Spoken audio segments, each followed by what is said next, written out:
Peace. Peace, everyone. Peace, everybody. Islam. Islam.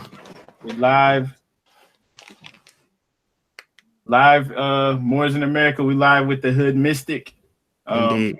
He's an astrologer, an occultist, metaphysician, an author.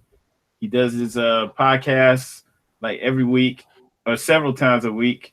You definitely need to check it out, man. He's on it, especially with astrology.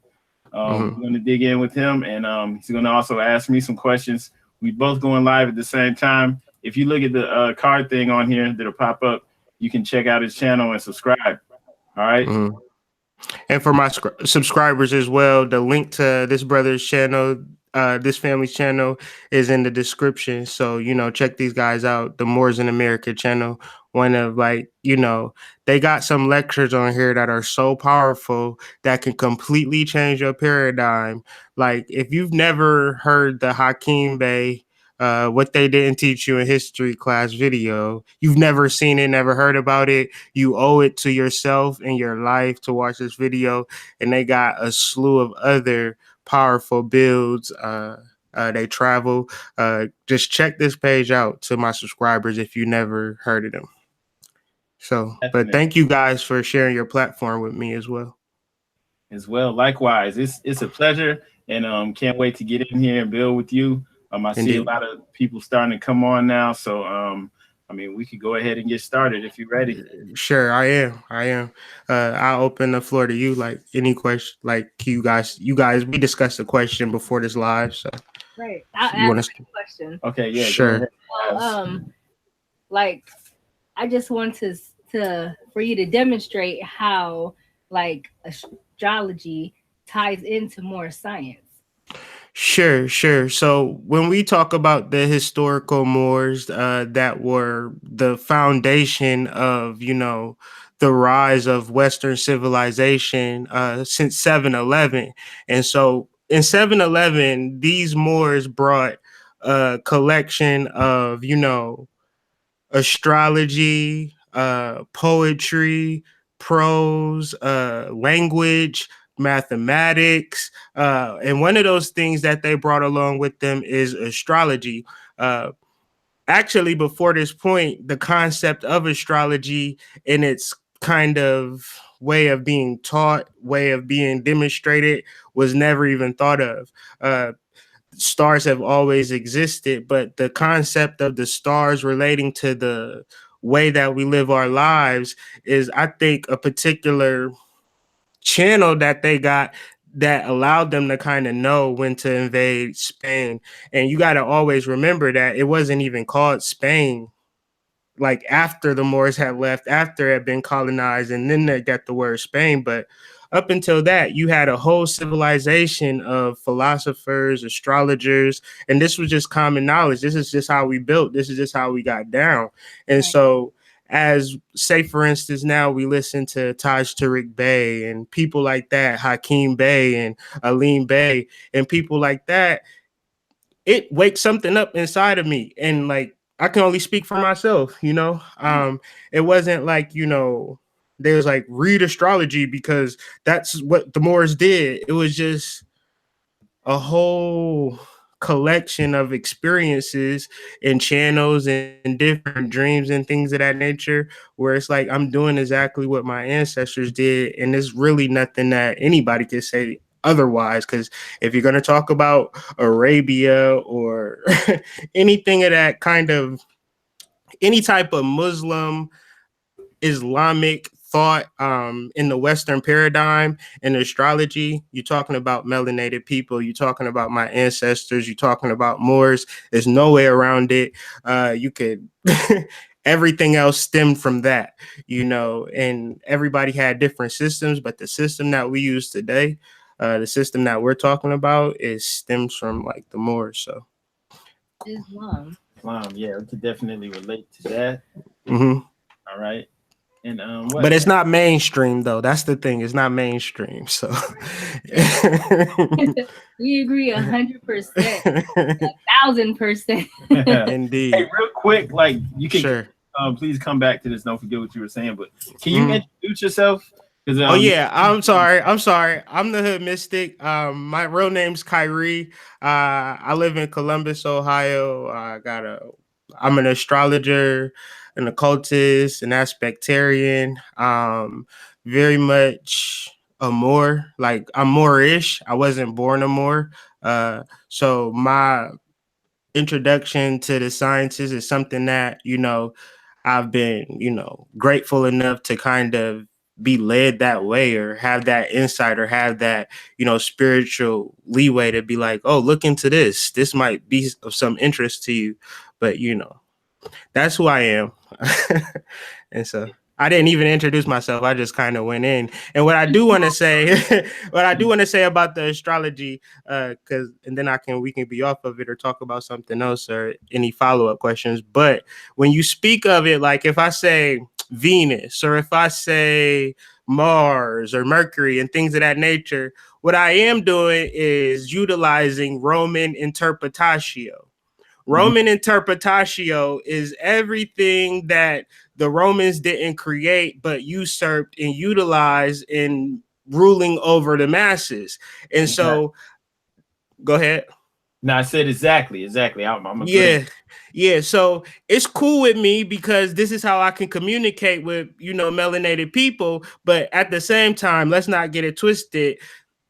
The idea of Roman words, Roman mythology, anything has been taken from us. So, I just wanted to add that. Exactly. Islam.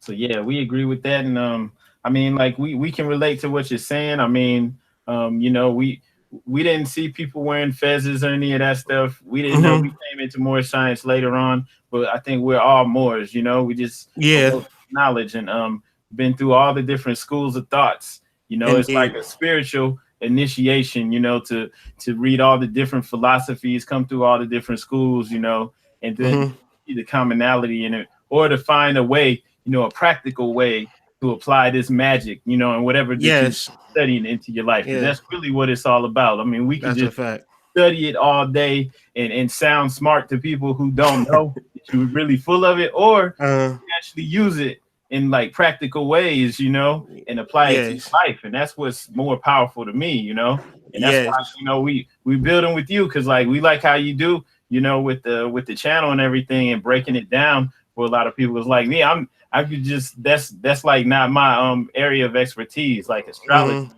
So I'm just listening and learning.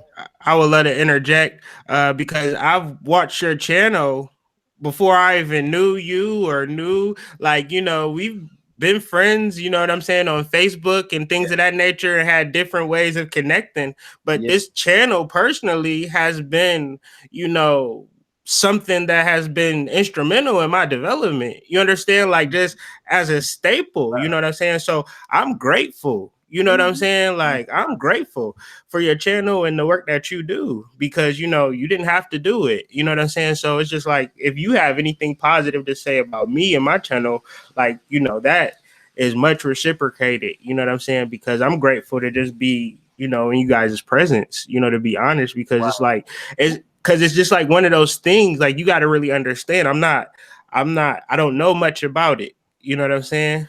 I don't have any deep, like, I don't know any personal Moors. What I do have is the internet. And so dealing with the internet is kind of tricky. It's kind of, so to find something that, okay, I could sink my teeth into this channel. I used to be a truck driver. So your channel, I've spent, hours on your channel. You understand? So this whole interaction is powerful to me. Yeah. Likewise. And another thing, like, we also feel the same about you, because it's like, it's hard to find real people, you're illuminated, you have a whole family, you actually live someplace where we can actually meet. That's a fact. That's this Friday. We're going to do the fish thing. That's a fact. Yeah. And so, like, that's a beautiful thing, That's a fact. That's taking it so much further than, just internet talking to people. Oh yeah. Talking to. Yeah. Oh, that's a fact. And that's why I'm just like, the spirits and, the ancestors really play a pivotal role in our development, because who could have planned it?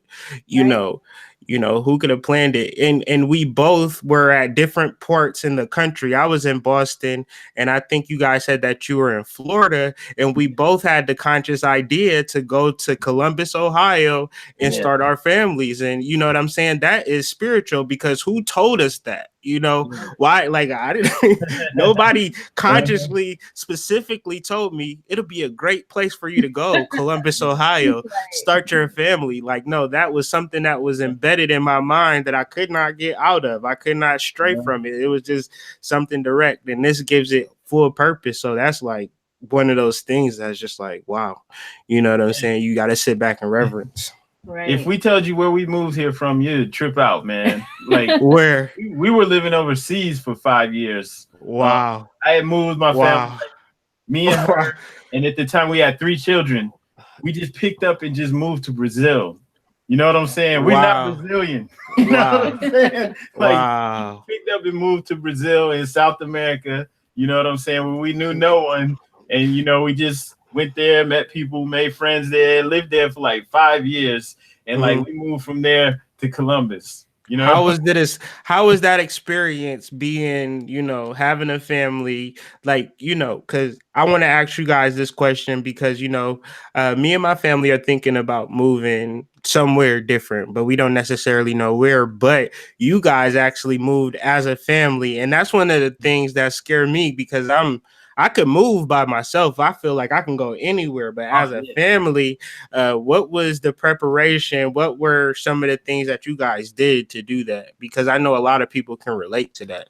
Yeah. Well, like the tip that we were on mentally before we moved, you know, we were like high deep into the consciousness, and we were just kind of like tired of everything. Like, we just needed to go somewhere else. And like you said, like, a lot of people feel like we want to get out the country, you know, they want to leave. And that's like the tip we were on. But we also, like, you know, since we had a family, we had to be responsible, man. We went to Brazil on a permanent business visa.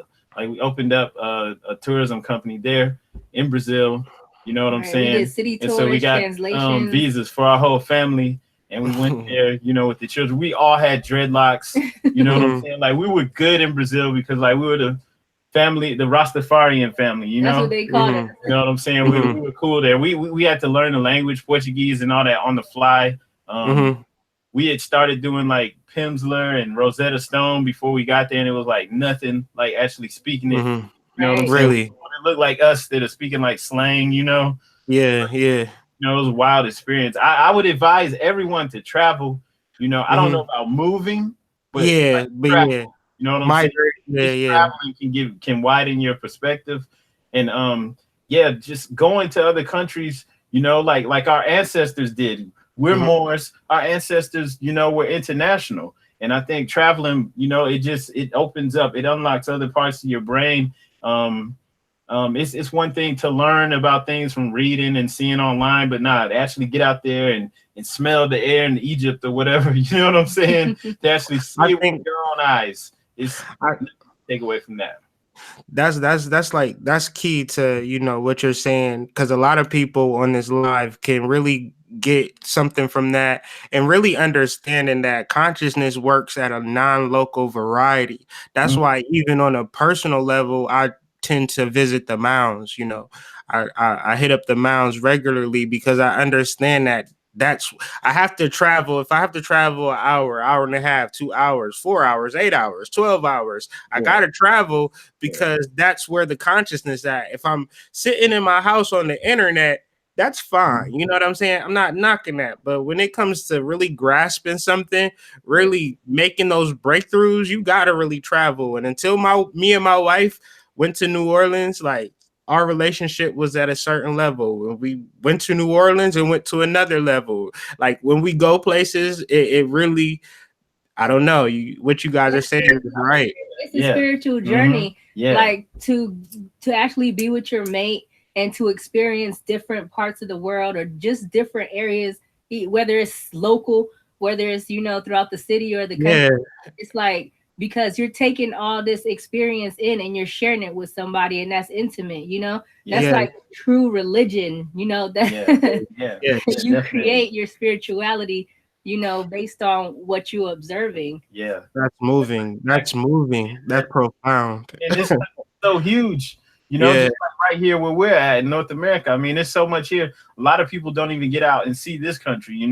Like with us being gone and coming back, we have like a newfound appreciation for everything here. We want to go to the Grand Canyon and do all that stuff here. And I mean, it's like she said, it's a spiritual experience, and it's humbling, man, because like Brazil is beautiful. We love everything about Brazil, but just like everywhere else, it has its ups and downs. Mm-hmm. And the same stuff we're complaining about here, they're complaining about there. And every country you go to, everything about here, they're complaining about there. And it's like, okay, when is everybody gonna stop complaining and get together and do something? Because we could complain forever. People are complaining from life to death, and nothing changes. Yeah, that's true. But I mean, the science that you are learning and you're bringing to the world is so important because, like you said, if you know what's happening up there, then you know what's gonna happen down here, because as above, also below. And if you can, navigate through that, you're a powerful being. Yeah, because like all the like the nobility or elite or whatever, they're gonna have somebody who's, if they're not, who's well versed in astrology, and numerology before they make any moves. That's a fact. Anything. They're not getting married, not doing any of that stuff without consulting. That's a fact. Yeah, and that's a reality. But I think what we're hitting on, like, half of it is astrology. The other half of it, that what I'm seeing, what I'm feeling, is the fact of a union, of a real live union, a real live family. Like, and I think that this is the leadership. This is the wave. I don't believe in the individual leaders any longer. Like, I need full transparency. I need to know everything that's going on, or else, like, you never know who you're dealing with. You know what I'm saying? And if we're going to really grow as a people, if we're really going to really get to somewhere, I'm just speaking about, like, again, I can only speak from experience because I know what it's like to be a single male and to be spiritual, very much of, you might as well sell drugs and be a thug than try to be a spiritual male and single, because they going to be throwing pennies at you left and right. And who's strong? Who's that strong? So, it's very important that, Moors, men and women come together and we represent like that. You know what I'm saying? And these are difficult conversations. You know what I'm saying? Beyond this live, and then when you get, like, as we grow as a friendship, my wife and, you guys, like, I really feel like that's the direction of leadership. That's the direction of how we're going to be able to change through relationships and through how to relate with one another, because we're teaching everything. You know what I'm saying? Everybody knows everything, but then you get with people on a one-on-one level and you talk about relating. It's like, you talking to 12-year-olds. You understand what I'm saying? So it's like, but, I just say, like, through astrology, this is what I've learned. Astrology helps me live my life, because if we are understanding Libra, we're just now getting out of Libra. A lot of it was relationship stuff, and, like, really showing up in the relationship. And see, I don't necessarily know you guys, but I'm gonna just assume that you guys are on the up and up with one another, and you are dealing with those benefits, as opposed to times where there's been murkiness between you, and it's like you deal with those I don't know, negative attributes or negative repercussions or things of that nature. But that's a part of it, learning how to relate, so definitely, it's all part that's of what building. Most people quit too. They don't even know. It's grow from that and become stronger. They don't even know. Like you could have, like, gone to another level. So, I mean, and like, another thing, if you don't like yourself, there's no way you're gonna be able to love another person. Because, like, it takes a lot of effort and time and maturity. It takes a lot of maturity to, grow and build with another person, especially if you're not right with yourself. Like, it's not going to happen with a whole nother being. Indeed. But Indeed, but I feel as though the uh the beacon that you guys set, based upon your manifestations, based upon the things that you're able to create within this paradigm, speaks volumes. And you don't even have to say a word. You don't even have to explain anything. It's something that I would want to know more about. You know what I'm saying? I'm interested. You know what I'm saying? Because of the energy that you guys have created. And so, you know, this is nation building. I hope you guys realize that and understand the responsibility that you guys have created by simply loving another. That's crazy to me. You know what I'm saying? As opposed to, you know, I'm tired of you. I'm gonna do my own thing. And maybe you get a good job. You know what I'm saying? But now you have the opportunity to birth a nation. You know what I'm saying? Or continue a nation. Like, where that would have never happened if you guys didn't love each other. So like that is powerful to me. I don't even know like this is just like, I hear you, man. Because you hear what I'm saying? Somebody they'll be talking about building and doing all this great stuff, and then you find out he's like a deadbeat. You know, he's got like 20 kids. He's not raising just like something terrible, some skeletons going on. You know, this like, dude, you should have had that down. Like, how you giving advice and you can't even master like this practical, thing that like, we should all be able to do. So it's like, you should be able to love one another. Yeah. Like we should be able to do that and know that this is what we should do because this is what our ancestors did to create the foundation. Do you think that we would have been able to build those temples in Spain if everybody was just, doing whatever? No. There had to be some strong family like bond that was broken when our parents were, took out the game where they had that choice. And you're right. Become a Christian or or die. You know what I'm saying? And that's like in our, Holy Quran, our Circle 7, it says the reason why we're in this position is because we strayed away from the teachings of our forefathers. And that's exactly what you just said. We had a choice. Yeah. It probably wasn't an easy choice. And that's why some people came this way. Mm-hmm. But you still had a choice. Like if we were there in that time, we would have died fighting because we wouldn't have went along with it. Yeah. And the majority of our ancestors did that. I believe. Right. And we are our ancestors, and that's why we're here right now. We're here. Islam. And that's with the principles that we're supposed to stand on. That love, truth, peace, freedom, and justice. Love is first. You know what I'm saying? Love is first. Okay. Can't build anything if love isn't first. Right. And like the Most High Creator, Allah, is in our hearts, and we're taught to think with our hearts. Because like you said, it's all about love. Mm-hmm. We have to love one another. We have to love ourselves, and if we can't do that, there's nothing that's gonna come out of it. Nah. So I think like these conversations, these builds are powerful because I know that people aren't thinking on this level.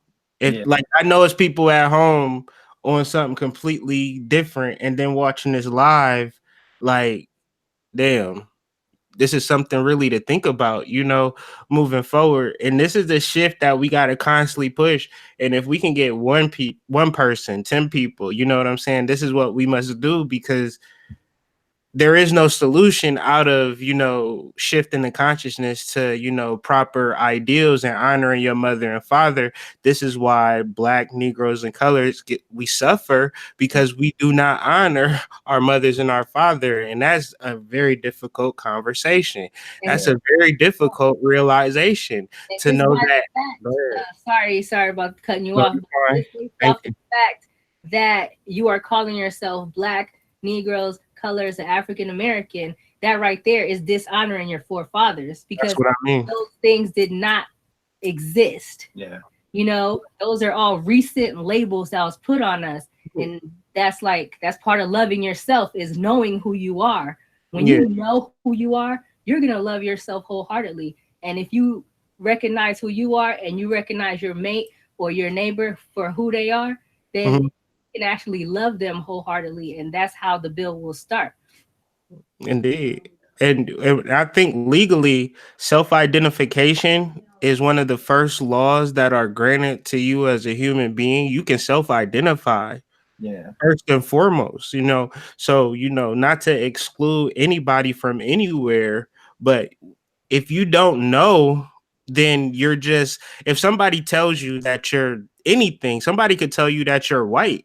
If you haven't done the knowledge, then you have to kind of come to a realization of what you truly are. So this is not really excluded to Black people or white people or Chinese people. You know what I'm saying? Nationality is a human problem. I truly believe that, because without nationality, you don't have a voice, so it's just something that, we have to really strive for, like, especially during this time where a lot of people are striving to get people to vote and different concerns and different issues and things of that nature.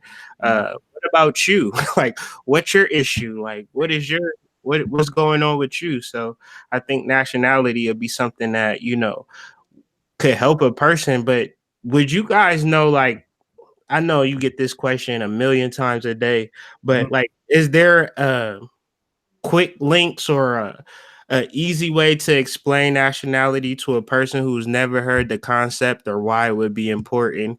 And is there a way to become nationalized in this country today? All right. Definitely. Well, aside from pulling up the definition, right? Nationality. Let's see what it actually says. Sure. Okay. All right.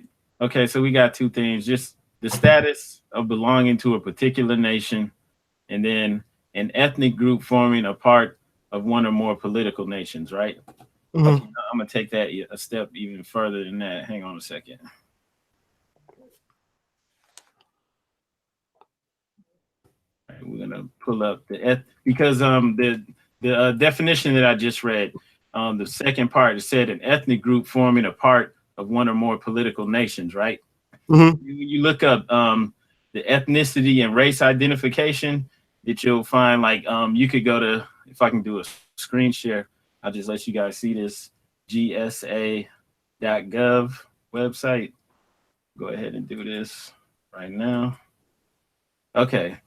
We're on the website where it shows the ethnicity and race identifications for our people, right? Well, not for our people, for the United States of America. Okay. All right. Now, when we look at these, it says racial categories, but these are ethnic categories.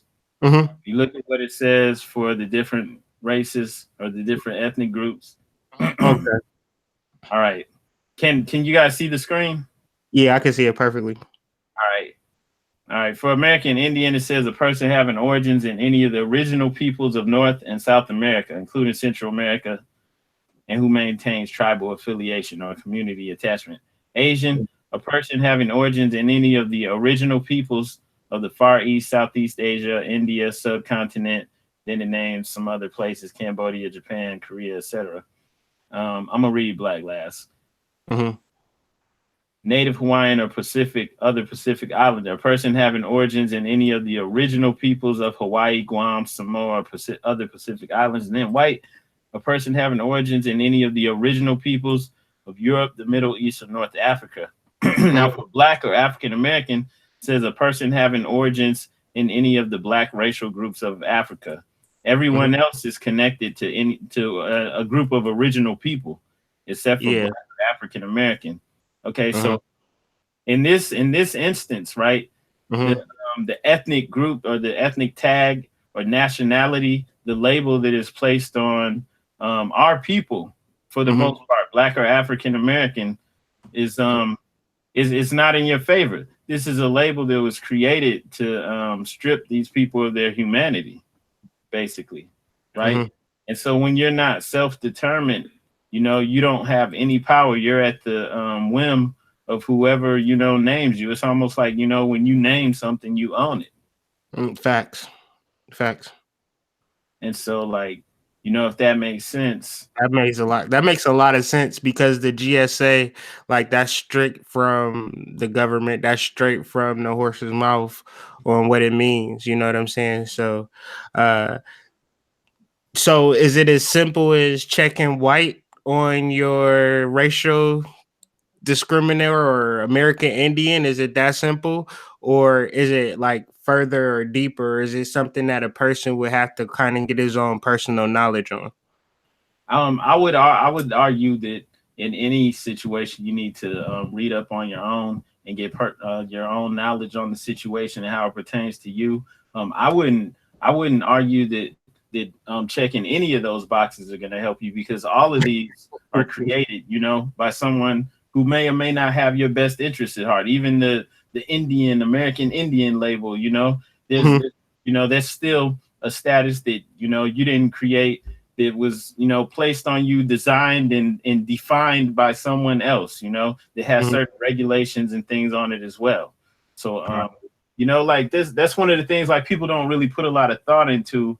But if you like dig into the Moorish paradigm and you start to look deeper, you see that there's facts, there's truth in all this. I mean, there was a case, I think like 1862 or something like that, where Lincoln, President Abraham Lincoln, was defending he was the lawyer for someone who had sued another guy, his cousin, I believe, for defamation of character.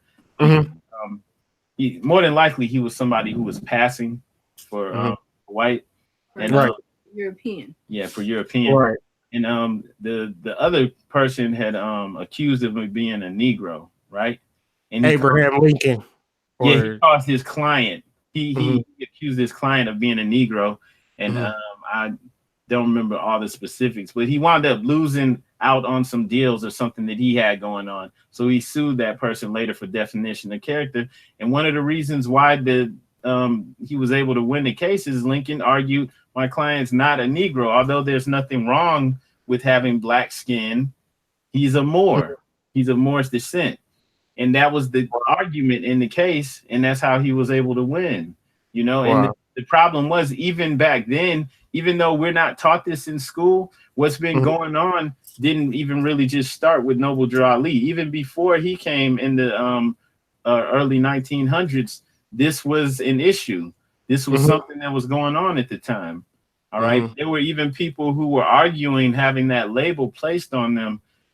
If you look throughout history, you can't just go off of what you're being taught in the history books, but if you do your own independent research and reading, you'll see many cases where people who look like us, who were indigenous to North America, were being reclassified, like during their own lifetime. Wow. Had acts like there was this one guy named Walter Plecker, and I think he was in Virginia, and he started a succession of acts that wound up getting, copied and put all over the country, throughout the country, that basically anyone who looked like us at all, it doesn't matter. They had all their tribal customs and everything. They were members of tribes, and it was known, that they were of indigenous, American descent.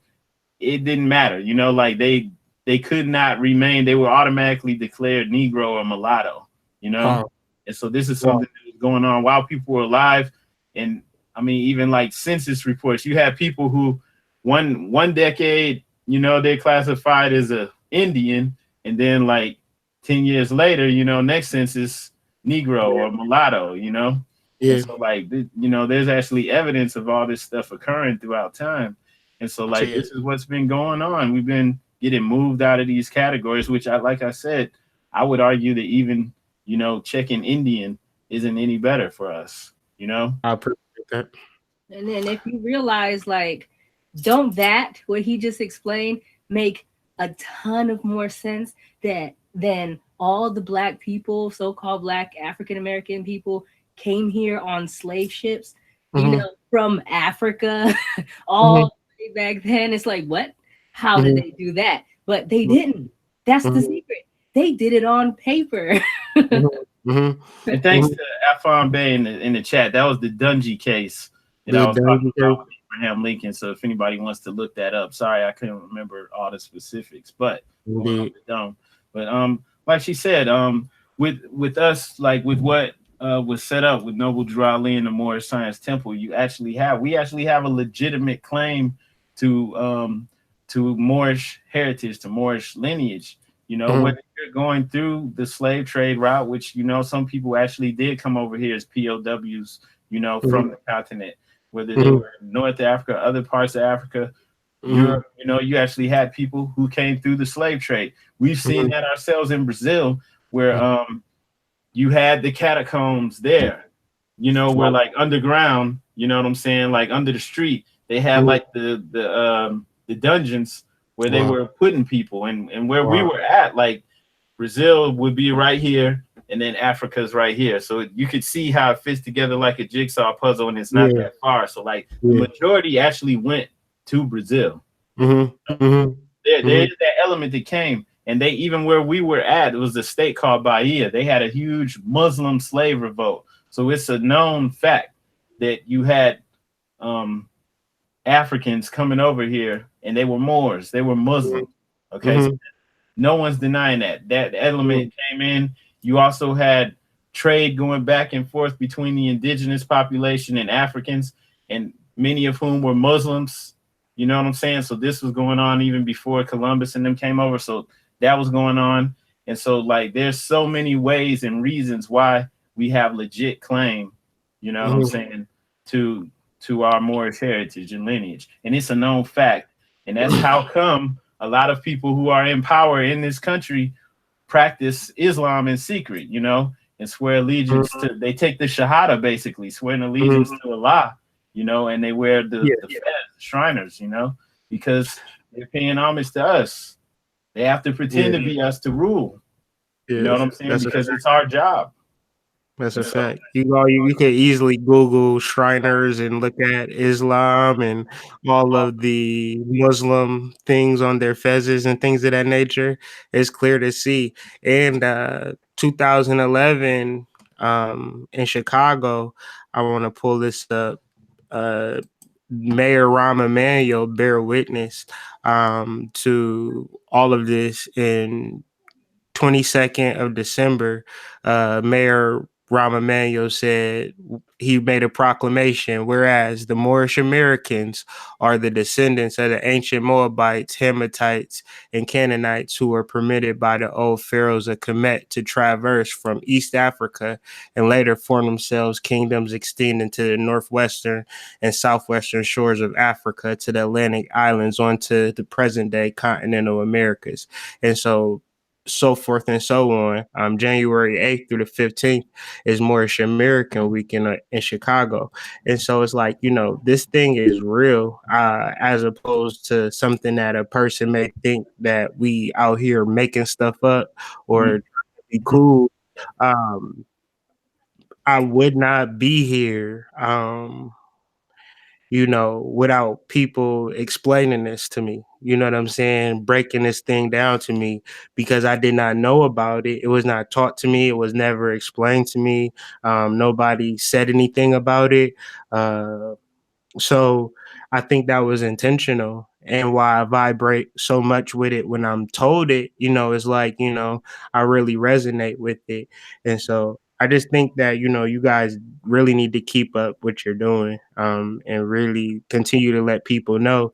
You were explaining something that you were trying to get started in Columbus, in real terms. Are you able to talk about that now, or no? Yeah, sure. I mean, what we're doing locally, we have basically we're meeting. We're working towards starting a Muslim mission here, and that's basically like, in some words, it's kind of like having a study group, but an official study group that's affiliated with the Moorish Science Temple of America. Like we're members of the Moorish Science Temple, subordinate temple number 12. It's in Toledo, Ohio. That's actually my hometown. So we're we're members there. And we're acting chic, and chic is here in Columbus, working towards getting the Muslim mission up and going. So we meet twice a month. Right now, it's twice a month for, you know, studying the Quran and actually teaching people about our nationality. Because, for us, you know, for so-called Black Americans, Afro-Latinos, Caribbean people, you know, for the most part, our nationality's been stripped from us, you know, especially, you know, those of us here in North America. And so like that is a big deal for us. Like, you know, that label thing, the racial ethnic categories that we were reading, you know, from the government website, this stuff is real. And there's a lot more heinous things connected to that won't really get into. But I'm just saying, like, it's real. And that's one of the reasons why our people are out here whenever someone that looks like us gets killed, you know, saying Black Lives Matters, and nothing gets done. You know, there's nothing on the table. You know, people are going out and protesting, and they're like, okay, we're gonna protest, and if you want this to stop, this is what we want in return. There's nothing on the table. You know, we vote Democrat. There's nothing on the table. You know, we give away our votes, our loyalty, our everything. We receive nothing in return. There's no protections or any of these things, and that's one of the reasons why. I'm not saying it's the only one, but that's a big one. You know? Yeah. And, can I just speak to that real quick? Sure. I really feel like, you know, appearances play a big role in how we're perceived in America and whether we have any sense or not. Even if I just for instance, you know, if I was to see an Indian man with you know, a hair wrap or something like that, and then he would just like walked up on me like, "What's up, cuz? Let me get a 20 bag," and I'd just be like, like that would blow me. You know what I'm saying? But if I had like, you know, a hoodie on and, you know, I carry myself a certain type of way, then, you know, and that's a hard that's a hard thing to say too, especially with people who want to dress how they want to dress and behave the way they want to behave. But you know, it really says something to you when you guys walk around. Because I was watching your video when you guys were in Chicago, and you were speaking on how people were responding to you guys when you were in Chicago with your fez. Like you said, like the bus drivers was like Islam. You know, the tech, like y'all would just be walking places and people just knew who you were and what you represented. Could you guys speak to that? Because I felt like that was like when you guys said that's like one of the things I never really forgot. Yeah, it happens here too. Like it happens everywhere we go. Like places like here, Memphis, Tennessee, you know, places where you don't even think people are conscious because of all the riffraff that's going on. You know, like you put on a turban or a fez, people see you in a whole nother light. And that's part of who we are as Moorish American Muslims.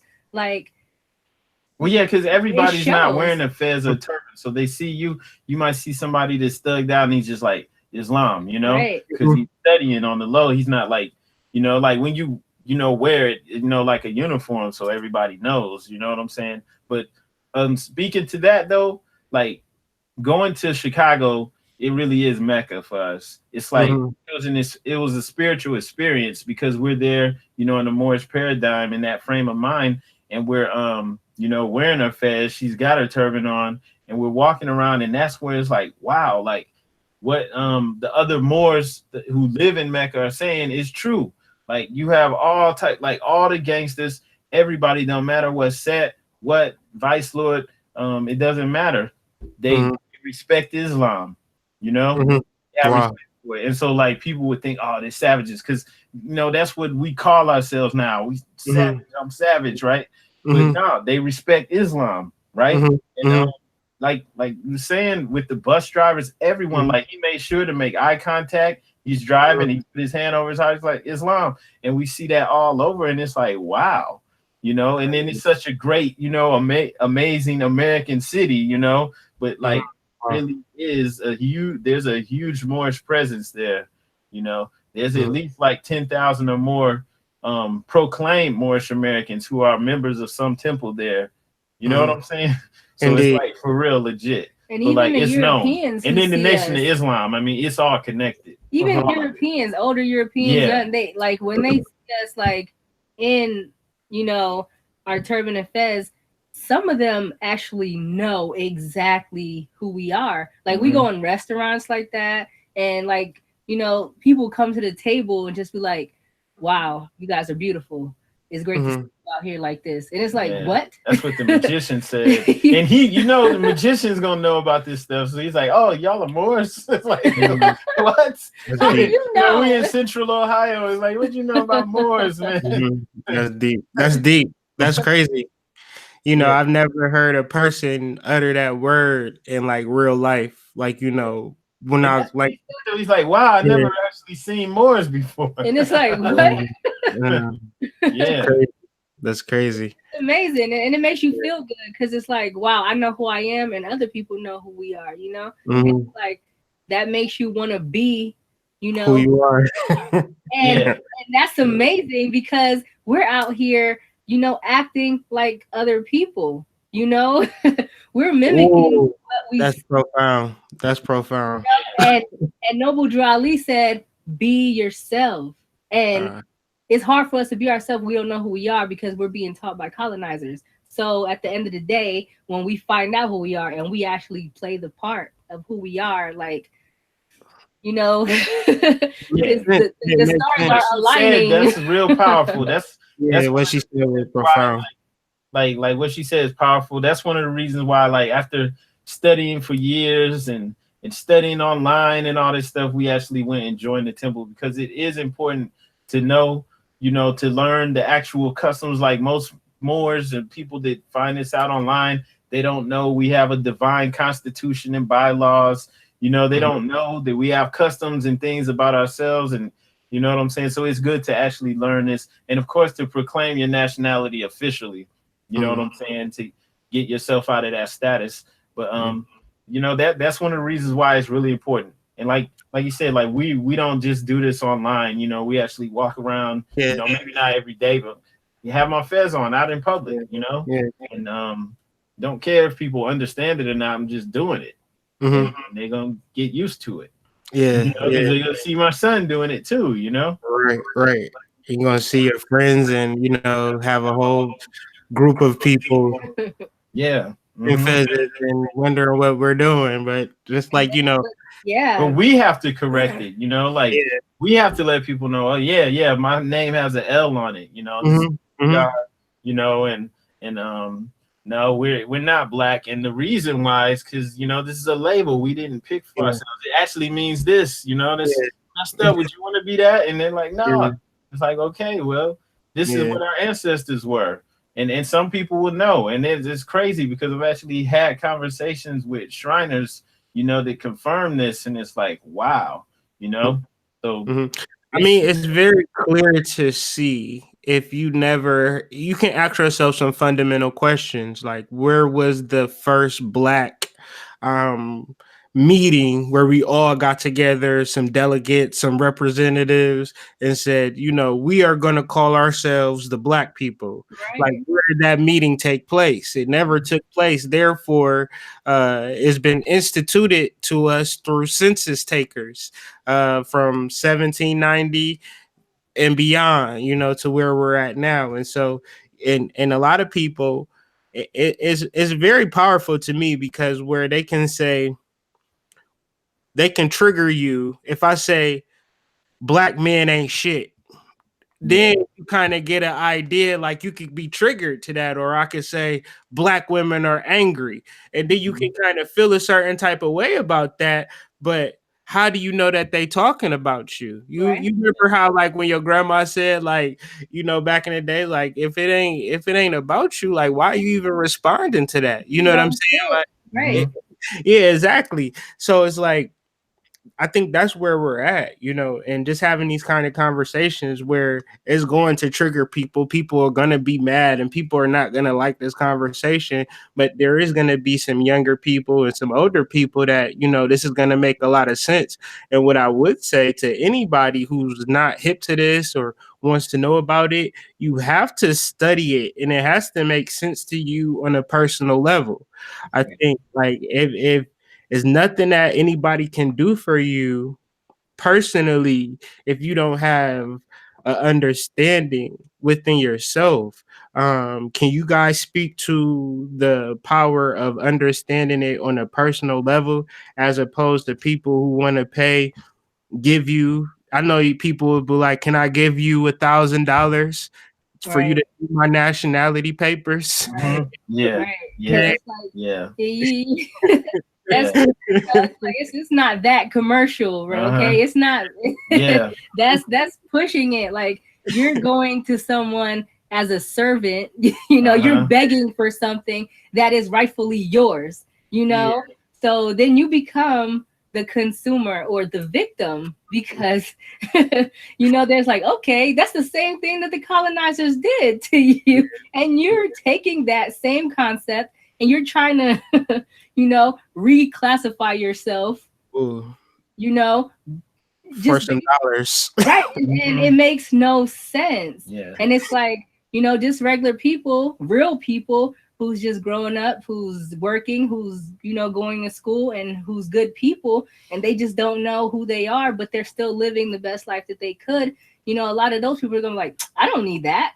You know, I'm living this life just like, you know, we don't eat pork, and people in our family do. They're like, I've been eating pork all my life and I'm good. Why should I stop eating pork? You know? And it's like, because it's poison. Like, you can't tell these people anything because they're stuck in their ways. But people that it clicks with, you know, like, because like you said, it vibrates in your soul. Inside of us, we yearn, we are hungry for this knowledge. And it's not everybody, but the ones who are ready and awoke, they are attacking this stuff because it is time. Like, this is the information age and everybody wants to know. And like, the gates are wide open. And you know, if you don't know, you're a fool. But they said God takes care of fools and babies. Like, that's a fact. That's a fact. I had a something playing with my wife at 9, but I did want to say, getting mad feedback. Is that me? Now you sound normal. Okay. All right. So, like you said, God protects fools and babies, and you know, for a lot of people, that's not a good way to, like. That's correct. You know, so when a person looks at another person and is like, you know, oh, let me do what he's doing. Let me see what they're doing. You don't necessarily know if that's a fool or not. A lot of people are background. A lot of people are there just to, you know, serve a particular purpose. But when it comes to you and your salvation, you really have to hit the books. You really have to study this. You really have to get an understanding. What's some good books for the people that can really get, like, you know, whether it's PDF or Amazon or something? What was something for the people to start off? Let's see, right off the tops, we have, you know me. Y'all know me. I love books. So like the Circle 7 Quran, like, for real. They came before Columbus, even Van Sertima. You know, it really depends on what school of thought you're in, because with all this information out here, a lot of us are geared towards certain schools of thoughts. And that's another thing about us. We came through every school of thought. You know, we were studying 5% nation. We was, you know, into Egyptian, you know, ancient Egypt. We were, you know, into Orthodox Islam. We like RBG, everything that was out there, we were on. And it's like, we came back, you know, full after we left the country and like seeing, you know, like the Islam in Brazil. They don't call it Islam anymore because that's lost, but the practices and, you know, the traditions that's carried on, just like where we were in Bahia, they're called Baianas, and the women wear turbans and they do rituals to the Orishas. I'm not sure if you know what Orishas are. Yeah, for sure. And so you can see, you know, how they're honoring their ancestors, you know. Indeed. And it's to us, coming from all the schools of thoughts that we, you know, passed through to get to that point, we seen the more science in it. And we're like, wow, it's all connected and it's all more science. And that, you know, it's like it was a great awakening inside of us, and that made us come back to the States, you know, with a different perspective. That's powerful to just be led to go to Brazil. Like, I'm still tripping off of that. Like, that's crazy.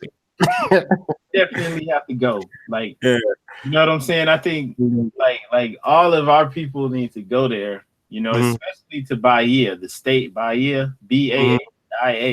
We have a website still up. It's called About Bahia. More about Bahia. MOOR about Bahia, BAHIA.com. And it's got a lot of information on there. But okay. On the book list though, like it's something that I'm gonna recommend. It's not like on the Moorish paradigm or anything like that, but I just throw that out there for everyone. It's about like tapping into the power inside your mind, and it's by this guy named Neville Goddard, and really anything by Neville Goddard, but especially your faith is your fortune. It's powerful, man, because he's teaching about the universe. And I like that title. That title is enough to make me want to buy it. So, but yeah, to learn more about like this stuff, like if you can get those PDFs for the Journal of the Moorish Paradigm from Hakeem Bey, get them. He goes in. There's like 13 of them. I think I've only been able to find 11 of them. Have you guys ever read that book? It's a fiction book, but it is hard body. It is cold. It's called The Moor's Account about Estebanico. Nah. Oh man, I read the audio. Remember, like I said, I was like a truck driver, so I just downloaded the audio book and I listened to that joint. Man, it's called The Moor's Account. It's a fiction, but it's about Estebanico, the quote unquote first African slave or whatever the case. He was a Spanish stowaway or whatever. Try to say he got killed by the Indians or he disappeared. Yeah, but then like he was but they made a Kachina doll of him. I forget the name of the Kachina doll, but yeah, it's a real big folklore about him and Native American tradition as well as, just a regular good old U.S. history, So, he's kind of a big deal. Estebanico, the Moor's Account. So I don't know. If y'all never read that book, y'all at least got to listen to that audio book if y'all traveling or something like that. Joint is hard body. Yo, I just got a book too. I started reading it. It's called The Moabites. Oh, okay. Heru. We don't have it right here. If it was upstairs, I'll show it to you. But The Moabites. Started digging into it, man. Like it's covering all this, man. So that's we're gonna interview too, that author. So check that out. And, okay. I want to ask you a question too. Sure. About astrology, where like we're taught in more science that we have a higher self and a lower self, and like when we're all born, we're born with the earth sign, like I'm a Taurus, so like I have a question, if you can answer, like, is that sign that we're born under like considered our lower self, and is that what our higher self have to balance? I would say that when we are born, we're born into a level of ignorance, and so to say like I'm a Taurus and I do Taurus things would kind of put you in a place like being 18 forever, and like you have in Vedic astrology or our more ancient astrology, it is discussed as the moon sign being first and your sun sign kind of being like your ego. And when they say higher and lower, I like that's kind of like I don't like doing that. I view it as like kind of like a tool system or like a machinery, like because I'm in tech, so a lot of it is based upon behind the application and then the actual application. So the human body is the application. The moon would be like the motherboard, and so of course the application is important. That's going to get all the views and everybody's going to like you, get to know you, but you can do a lot. Like you can really boost up your application, right? From the motherboard or from the network level or from, the transport level or just whatever level that you want to deal with yourself in a real sense. Like you could only do so much through the settings.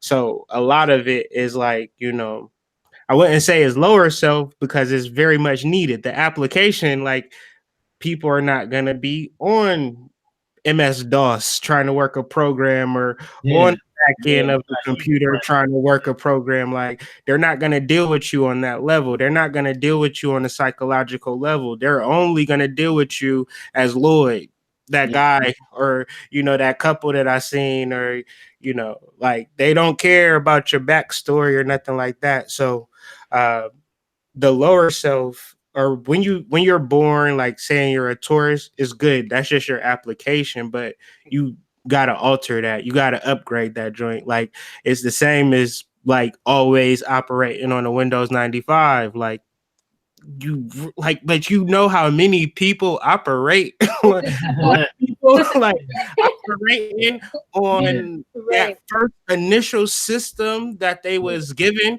you know, and it's like, it's awesome though.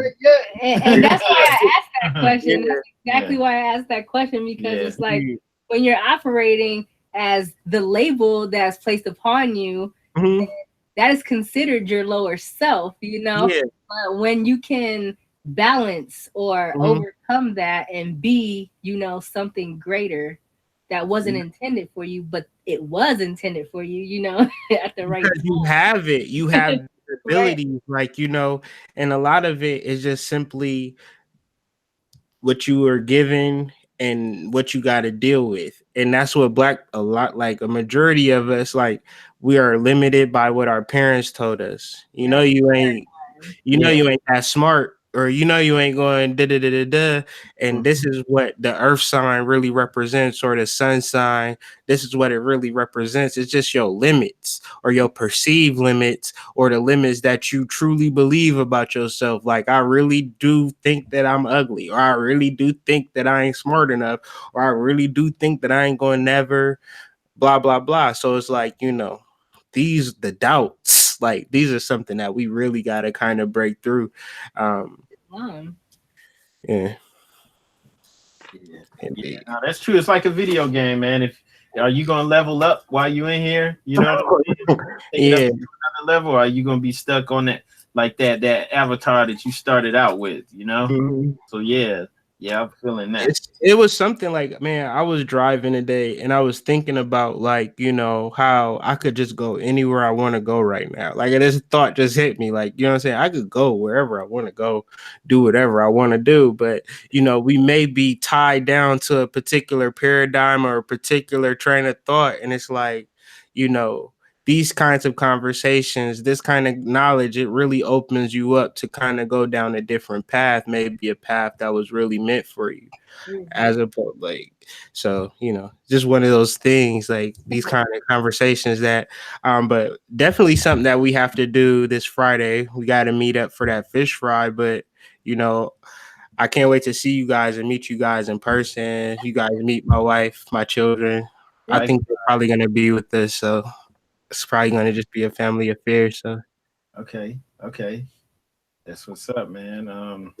Looking forward to it. About to go pick up our little girl. Okay. Man, this was amazing, man. It was better than I even expected, man. Like, we just got a lot in common, man. And, you know, I really can't wait for our wives to build, because I know for a fact they're going to get along and they can really learn a lot from each other.